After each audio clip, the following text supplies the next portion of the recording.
नेहा मलिक जी पूना से। राधे राधे महाराज जी। महाराज जी कृपया मेरा मार्गदर्शन करें। गुरु जी अगर अज्ञान या ज्ञान से कोई भूल या पाप हो गया हो तो अगर अपनी उन्हीं गलतियों को न दोहरा के धर्म पूर्वक चल के और श्रद्धा भावना से नाम जप करके हमारी भूल को प्रभु माफ कर देते हैं क्या? हाँ, मिटा देंगे। ये बस मेन जो आपका शब्द है उस पर पॉइंट बनता है कि पुनरावृत्ति ना होने पाए। जो आपका शब्द, ये बहुत खास बात है कि हमसे गलती हो गई, जाने अनजाने में। जाने में होती है, उसमें हम जान रहे हैं कि पाप है, लेकिन या सुख बुद्धि हो गई है या दुख निवृत्ति हो की भावना है। दोनों बातें समझना। हमसे कोई पाप बनता है या तो बहुत सुख बुद्धि होती है तो पाप है पर सुख भोगने को मिलेगा, और एक दुख निवृत्ति होती है कि पाप है पर इसको हटाना पड़ेगा, इसको मिटाना पड़ेगा, ऐसा करना पाप है। लेकिन दुख निवृत्ति के लिए या सुख पूर्ति के लिए दो भावों से पाप होते हैं। अब अगर दुख निवृत्ति के लिए हमने किया है तो वो पाप हमें भयानक दुख देगा करके। जैसे दुख निवृत्ति के भाव में गर्भस्थ शिशु है, डॉक्टर ने कहा इसके माइंड में कमी है, ये जो बच्चा गर्भ में तुम्हारा ये अमुक अंग इसका हीन है, तो दुख निवृत्ति के बच्चा ऐसा पैदा होगा, पूरे जीवन सेवा करनी पड़ेगी, ऐसा है।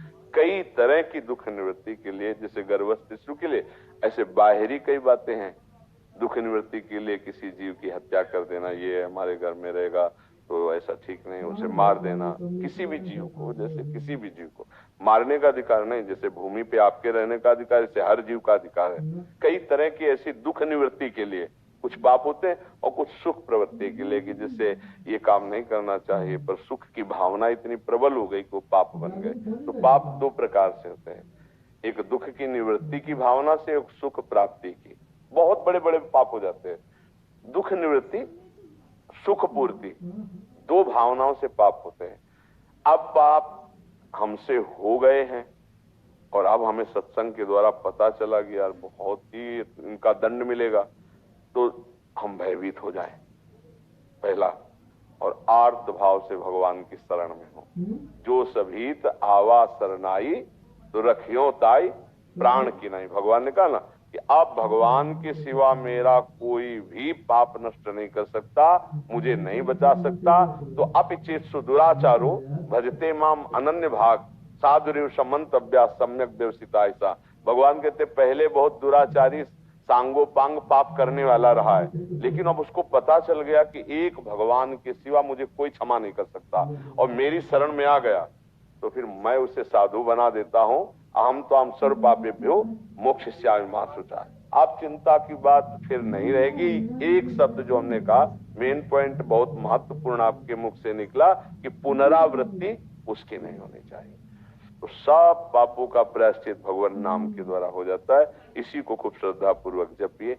जैसे कभी किसी ने कहा हमसे कि हमसे ये चूक हो गई कि हमें नहीं करना चाहिए था, गर्भ हत्या हो गई, अब क्या करें? मेरा मन जलता है, आप सब ये कहे, पर हमें लगता है हमें प्रायश्चित करना चाहिए। तो जरूरी है अब, क्योंकि तुम्हारा मन प्रायश्चित से ही शांत होगा। तो चलो 7 दिन नियम से रहकर उचित फलादि का आहार करके संस्कृत से मूल पाठ भागवत का करवा लो। जैसे धुंधकारी जैसा महापापी जो प्रेत बन गया था, वो भी भगवत पार्षद रूप रखकर भगवान के धाम को गया, तो तुम्हारे पाप का मोचन हो जाएगा। वैसे भगवान नाम में बहुत सामर्थ्य है। नाम संकीर्तनम यस्य सर्व पाप प्रणाशन। सर्व शब्द है ना, कोई भी पाप ऐसा नहीं है जो नाम जप से नष्ट ना हो जाए। पर जो मेन बात है पुनरावृत्ति नहीं।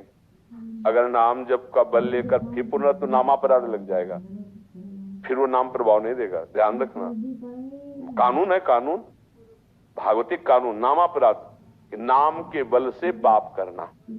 अब ये नामापराध आपको पापों से मुक्त नहीं होने देगा नाम जपने पर भी। ये मेन पॉइंट की बात आई कि पुनरावृत्ति, अब लो नशानी अब ना नशयो, तब सब काम बन जाते हैं।